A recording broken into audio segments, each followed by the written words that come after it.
Some social agencies are calling for a review of financial aid criteria to better support the needs of bigger families.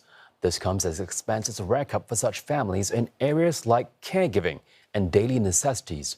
Still, these agencies say families should not just rely on the government, but also play their part by being prudent.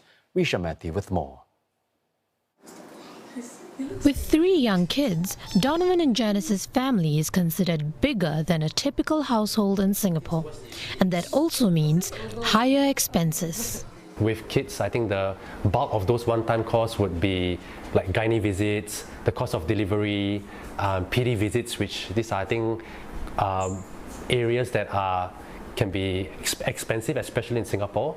The recurring ones would be like groceries, food, and transport and all that kind of stuff. So I think the area that maybe we experience at this moment would be the recurring ones that we are obviously seeing the higher costs.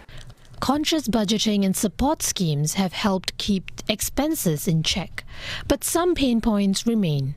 We have been beneficiaries of the increased baby bonus, but unfortunately, because we don't send our baby to infant care, so I do find that sometimes it seems a bit elusive. Like I have not been able to utilize it as much. Besides medical and school fees, we wish that we could utilize the baby bonus in more ways. That's why they hope that the upcoming budget will have a little extra for them.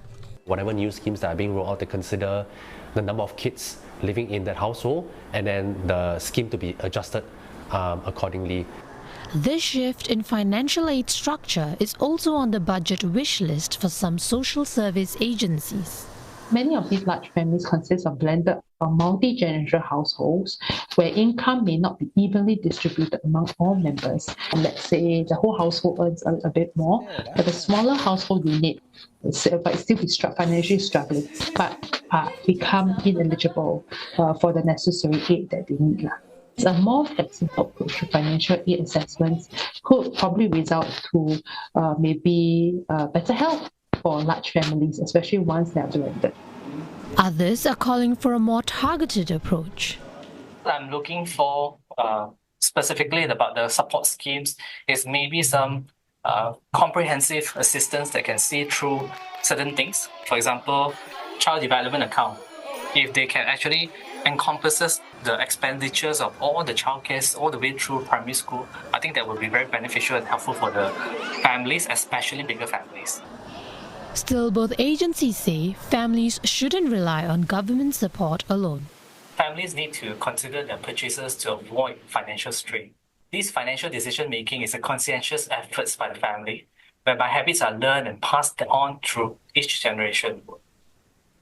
So unfortunately, if they are making poor choices of purchases, this may lead to unfavorable outcomes and which may strain the family's relationship. Prime Minister Lawrence Wong first announced a new scheme to support large families at the 2024 National Day rally. He said he hopes to share more good news in the 2025 budget.